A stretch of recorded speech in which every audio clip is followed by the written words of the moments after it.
Shalom Bapak Ibu Saudara, apa kabarnya?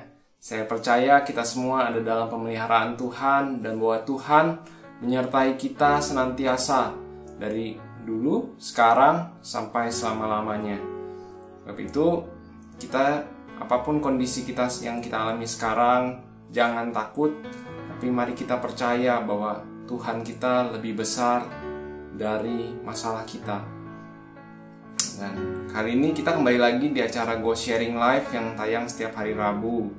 Dan sekarang saya mau sharing tentang hal doa. Yuk kita baca dulu ayatnya di 1 Tesalonika 5 ayat 17. Firman-Nya berkata, tetaplah berdoa. Jadi sharing hari ini simpel saudara-saudara tentang berdoa dan mengapa kita harus berdoa. Tuhan mau supaya kita orang-orang percaya punya kehidupan doa dalam kehidupan sehari-hari kita. Kenapa? Karena ternyata doa itu bermanfaat buat hidup kita sehari-hari. Nah, apa aja sih manfaatnya? Yuk yang pertama kita baca di Matius 26 ayat 41. Tuhan Yesus berkata, "Berjaga-jagalah dan berdoalah supaya kamu jangan jatuh ke dalam pencobaan. Roh memang penurut, tetapi daging lemah." Jadi saudara-saudara, seperti yang setiap kita alami dalam kehidupan sehari-hari, pasti banyak godaan, pasti banyak tantangan, dan daging tuh lemah, kata Tuhan. Jadi supaya kita bisa kuat, kita mesti berdoa. Nah, ini firman ini Tuhan bilang ke murid-muridnya ketika sebelum Tuhan Yesus ditangkap gitu. Ini Tuhan berkata di Taman Getsemani ke murid-muridnya, dan Tuhan bilang kamu mesti berdoa supaya kamu jangan jatuh. Nah, Tuhan tahu besok paginya Tuhan udah ditangkap dan udah mau disalibkan, dan murid-muridnya mesti kuat imannya supaya mereka kuat. Tuhan bilang suruh doa, tapi apa yang terjadi kan kita tahu bahwa murid-muridnya itu emang mau doa, terus akhirnya ngantuk, akhirnya mereka tidur.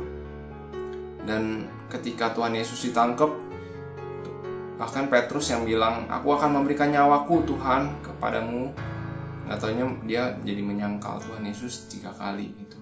Padahal dia udah diingetin untuk berdoa, tapi ternyata dagingnya lemah, dia akhirnya jatuh.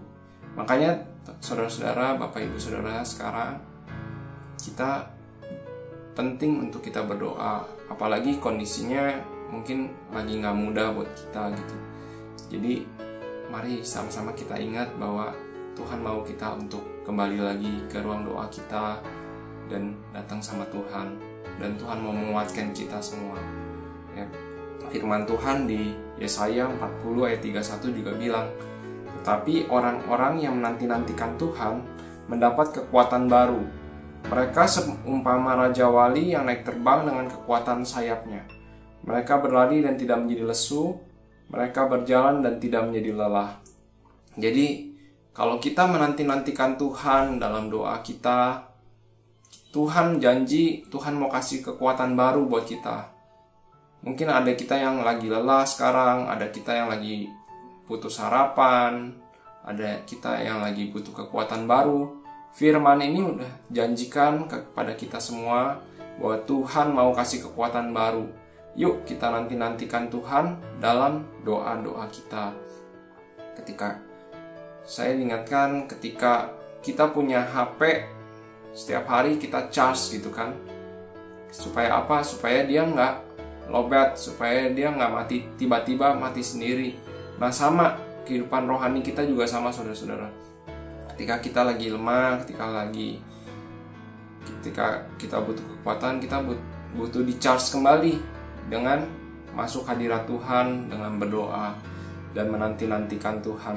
Dan Tuhan janji kita seperti Raja Wali yang dapat kekuatan baru. Nah, satu hal lagi, kenapa kita harus berdoa?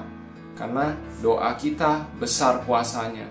Jadi seperti tentara yang pergi perang, kalau kita nggak pakai senjata kita, ya udah pasti kita akan dikalahkan sama lawan kita. Dan doa adalah salah satu senjata yang Tuhan kasih dalam hidup kita. Firman Tuhan berkata dalam Yakobus 5 ayat 16, doa orang benar bila dengan yakin didoakan sangat besar kuasanya. Firman Tuhan ini bilang Elia itu orang biasa, tapi karena dia yakin berdoa dan dia orang benar, Elia berdoa supaya hujan turun, hujan turun, hujan jangan turun, hujan jangan turun. Demikian dalam hidup kita, saudara-saudara. Sudahkah kita pakai kuasa doa dalam hidup kita? Kuasa doa yang Tuhan berikan dalam hidup kita. Jadi hari ini, Bapak Ibu Saudara, saya ingin mengingatkan, yuk mari kembali ke dalam kehidupan doa kita. Karena dalam doa kita, Tuhan mendengar dan Tuhan bertindak. Mari sama-sama kita berdoa. Tuhan, kami mengucap syukur buat hari ini. Kalau kami boleh mendengarkan firman-Mu, biar setiap kami, Tuhan, diingatkan kembali untuk berdoa dan kami boleh jadi orang-orang percaya yang tetap berharap dan berdoa kepada-Mu, Tuhan.